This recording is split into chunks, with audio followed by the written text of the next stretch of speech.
رب العالمين والصلاة والسلام على رسوله الكريم نبينا محمد وعلى آله وصحبه أجمعين أما بعد فأعوذ بالله من الشيطان الرجيم بسم الله الرحمن الرحيم ألم تر كيف فعل ربك بعاد إرم ذات العماد التي لم يخلق مثلها في البلاد وثمود الذين جابوا الصخر بالواد وفرعون ذي الأوتاد الذين طغوا في البلاد فأكثروا فيها الفساد فصب عليهم ربك سوط عذاب.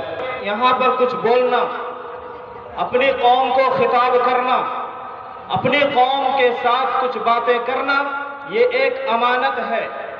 اسی امانت کے مد نظر میں نے آپ کے سامنے کچھ باتیں پیش کرنے کے لیے کچھ نوٹس تیار کر کے لائے ہیں تاکہ میں ادھر ادھر نہ جا کر کے سیدھے اپنے ٹاپک پر جمع رہوں اور مجھے کوئی پریشانی نہ ہو حوالے تلاش کرنے میں. میرا آج کا ٹاپک ہے ذہنی غلامی اسباب و علاج. ہم ٹاپک پر سیدھے آتے ہیں. غلامی، ذہنی غلامی کہتے کس کو؟ سب سے پہلے تو ہم یہ سمجھ لیتے ہیں انسان کو پہلے زمانے میں خریدا بیچا جاتا تھا. جیسے آپ کو پتا ہے حضرت یوسف علیہ السلام کو بیچ دیا گیا اور عزیز مصر نے ان کو خریدا تھا. تو یہ جسمانی خریداری تھی، وہ جسمانی غلام بنے تھے، ذہنی غلام نہیں بنے. اگر ذہنی غلام بنتے تو زلیخا کی آواز پر لبیک کہتے، لیکن ان کا ذہن چونکہ اللہ کے ساتھ تھا، ان کا ذہن چونکہ صرف ایک اللہ کا غلام تھا، اسی لیے انہوں نے زلیخا کی دعوت کو ٹھوکر مار دی اور جیل خانے میں رہنے پر راضی ہو گئے، لیکن برائی پر راضی نہیں ہوئے کیونکہ ان کا ذہن آزاد تھا. اب ایک اور مثال لیجئے جہاں پہ ذہن غلام ہے لیکن جسم آزاد ہے. حضرت موسیٰ علیہ السلام اپنی قوم کو لے کر کے سمندر پار کر کے جا رہے ہیں اور ان کی قوم نے اپنے سامنے فرعون کو مرتے ہوئے دیکھا، فرعون کی قوم کو ڈوبتے ہوئے دیکھا ہے، لیکن اللہ تعالیٰ قرآن مجید میں اس کا نقشہ کھینچا ہے.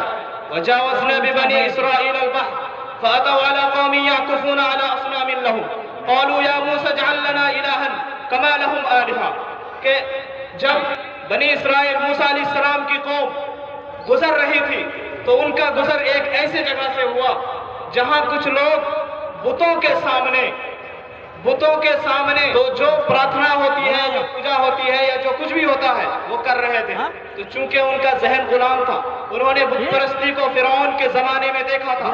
فرعون کا جب وہ غلام تھے تو انہوں نے فرعونی قوم کو بت پرستی کرتے ہوئے دیکھا تھا، ان کا ذہن غلام بن چکا تھا. اسی لیے جب اسی بات کو انہوں نے دوسری جگہ پہ دیکھا تو وہ آزاد ہو جانے کے باوجود موسیٰ علیہ السلام سے مطالبہ کر رہے ہیں کہ ہمارے لیے بھی اجعل لنا الہا کما لہم آلہہ، جیسے ان کے لیے معبود ہے ہمارے لیے بھی کوئی معبود، کوئی پوجنی ایک چیز مقرر کر دیجیے. موسیٰ علیہ السلام کو تعجب، قال انکم قوم تجہلون، بڑے نادان قوم ہو، بڑے جاہل قوم ہو تم لوگ. اپنے سامنے بت پرست قوم کو ڈوبتے ہوئے دیکھا ہے لیکن اس کی فکر سے آزاد نہیں ہو سکے تم. تو یہ ہے ذہنی غلامی. جسم آزاد ہو چکا ہے لیکن ذہن غلام بنا ہوا. تو یہ بہت بڑی وڈمبنا ہے، آج کا بہت بڑا پرابلم ہے. اگر اس کو ہم سالو کر لیتے ہیں تو انشاءاللہ تبارک و تعالی ہمارے نوجوان اپنے اسلام پر فخر کریں گے، اپنے اسلام پر گرو محسوس کریں گے، اپنے اسلام کو اپنا سوابھیمان مانیں گے. اگر ان کا ذہن غلام نہیں بنا، ان کا ذہن آزاد رہا تو آپ نے سمجھ لیا ہوگا کہ ذہنی غلامی کسے کہتے ہیں. اب آئیے ہم سمجھتے ہیں کہ ذہنی غلامی کے اثرات کیا ہوتے ہیں، کیا ایفیکٹس ہیں، اس کا کیا اثر پڑتا ہے معاشرے. تو ذہنی غلامی ناستکتا کا دروازہ، ایتھیزم کا دروازہ ہے. یعنی آدمی ناستک بن جاتا. کیسے؟ آپ آگے سمجھیں گے. کہ جب آپ کے سامنے دوسرے کا سویلائزیشن اچھا لگتا ہے، دوسرے کی سبھیتا آپ کے سامنے اچھی لگتی ہے، تو آپ کو اپنی سبھیتا پر نفرت ہو جاتی ہے اور پھر آپ اس کے راستے پہ چل نکلتے ہیں۔ آپ کو پتہ نہیں چلتا ہے کہ آپ کے ذہن پر کسی اور کا کنٹرول ہو چکا ہے، آپ سوچنے سمجھنے کی صلاحیت کھو چکے ہوتے ہیں، اور اس کے بعد آپ ناستکتا کے قریب چلے جاتے ہیں اور کسی دن ناستک بن جاتے ہیں، نعوذ باللہ من ذالک۔ تو یہ ناستکتا کا دروازہ ہے، ذہنی غلامی۔ اس کے بعد یا دوسرا جو اثر ہے جو معاشرے پہ پڑتا ہے وہ ہے ہر چیز میں نقالی کرنا۔ آپ تعلیم کو لے لیجئے، ایجوکیشن کا معاملہ ایسا ہے کہ اگر اس میں ڈانس ہو، اس میں گانے ہو، اس میں اسٹیج پہ چڑھ کے تھرکنے کا فن سکھایا جاتا ہو تو وہی تعلیم سمجھی جاتی ہے۔ اسٹیج پہ آ کے ناچ لینا، گا لینا، اسی کو ایجوکیشن سمجھا جاتا ہے۔ یہ ذہنی غلامی کا اثر ہے، لیکن ہم کو پتہ نہیں ہے۔ آپ معیشت میں آ جائیے، اکانومی میں بھی آپ دوسروں کی نقالی کرنے لگتے ہیں، آپ کو سمجھ میں نہیں آتا ہے کہ آپ دوسروں کی نقالی کرتے ہیں۔ جیسے کمیونزم تھا، کمیونزم ایک بہت بڑی ظالم تحریک تھی، بہت بڑا ظالم نظریہ تھا جس نے انسان کے خون کی ندیاں بہا دی تھی۔ بعد میں انشاءاللہ آپ کے سامنے وہ باتیں آئیں گی۔ ابھی کیپٹلزم ہے، کیا ہے؟ دنیا کے 10% آدمی کے پاس جو دولت ہے، باقی 90% آدمیوں کے پاس نہیں ہے۔ سوچنے والی بات، لیکن ہم کو پھر بھی یہی پسند ہے۔ اور حال یہ ہے کہ غریب غریب بنتا جا رہا ہے، امیر امیر بنتا جا رہا ہے۔ غریب لون لیتا ہے اور پھر بیاج کے ساتھ لون چکاتا ہے، تو جو غریب تھا اس سے زیادہ اور غریب ہوتا چلا جاتا ہے۔ امیر مالدار بینک میں پیسے جمع کرتا ہے اور سود پر سود بڑھتا جاتا ہے اور وہ مزید مالدار ہوتا چلا جاتا ہے۔ یہ کیپٹلزم کا نظام ہے، لیکن ہم کو یہی پسند ہے۔ ہم کو زکوٰۃ کا پسند نہیں ہے۔ تؤخذ من اغنیائہم وترد علی فقرائہم، مالداروں سے زکوٰۃ لی جائے گی اور غریبوں میں بانٹی جائے گی تاکہ توازن برقرار رہے، بیلنس برقرار رہے، کسی کو بھیک مانگنے کی ضرورت نہ ہو۔ لیکن یہ نظام ہم کو پسند نہیں ہے۔ کتنے لوگ زکوٰۃ دیتے ہیں؟ کیوں؟ ذہنی غلامی۔ ہمیں اپنا نظام پسند نہیں ہے، دوسروں کا نظام بہت پسند ہے۔ تو یہ اکانومی میں ہو گیا، ایجوکیشن میں، اکانومی میں، چال ڈھال میں، ہر چیز میں آپ غلام بن چکے ہوتے ہیں، آپ کو پتہ نہیں۔ اور اس سے زیادہ پریشانی، اس سویلائزیشن کا جادو سر چڑھ کر بولتا ہے تو اتنی جرأت آ جاتی ہے انسان کے اندر کہ قرآن و حدیث کی باتوں کو سائنس پر پرکھتا ہے۔ کتنا بڑا بیوقوف انسان، وہ سائنس پر پرکھتا ہے قرآن کی آیتوں کو کہ قرآن صحیح ہے یا غلط ہے۔ یہ ذہنی غلامی۔ اب آئیے، یہ پیدا کیسے ہوتی ہے؟ کسی آدمی کا ذہن غلام کیسے بنتا ہے؟